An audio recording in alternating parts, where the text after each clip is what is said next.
এতে আমরা অটোক্যাডে landscape library use করে বিভিন্ন অবজেক্ট তৈরি করে আমরা প্রজেক্টকে সুন্দর করতে পারি। দেখুন আমরা এই প্রজেক্টে বিল্ডিং প্রজেক্টটির মধ্যে কয়েকটি গাছ ইনসার্ট করেছি, ফলে আমাদের এই প্রজেক্টটি কিন্তু আরও রিয়েলিস্টিক হয়েছে, সুন্দর মনে হচ্ছে। এরকমভাবে আমরা আমাদের ল্যান্ডস্কেপ যে লাইব্রেরি রয়েছে, এখানে বিভিন্ন অবজেক্ট ডিফল্ট দেওয়া রয়েছে, সেগুলো ইউজ করে আমরা খুব সহজেই আমাদের প্রজেক্টকে আমরা রিয়েলিস্টিক করে তুলতে পারি। তো আসুন সেই কাজটি করার জন্য আমরা চলে যাব ভিউ মেনুতে এবং সেখান থেকে রেন্ডার এবং এখান থেকে ল্যান্ডস্কেপ নিউ।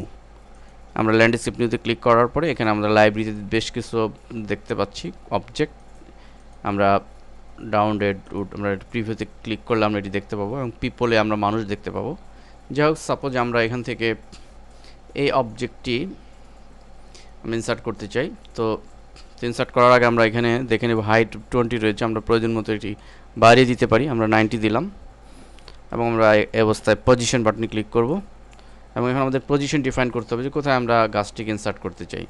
সাপোজ আমরা এই পজিশনে গাছটি ইনসার্ট করতে চাই, জাস্ট এখানে একটি ক্লিক করব এবং এর পরে অর্থাৎ সবশেষে ওকে বাটনে ক্লিক করব।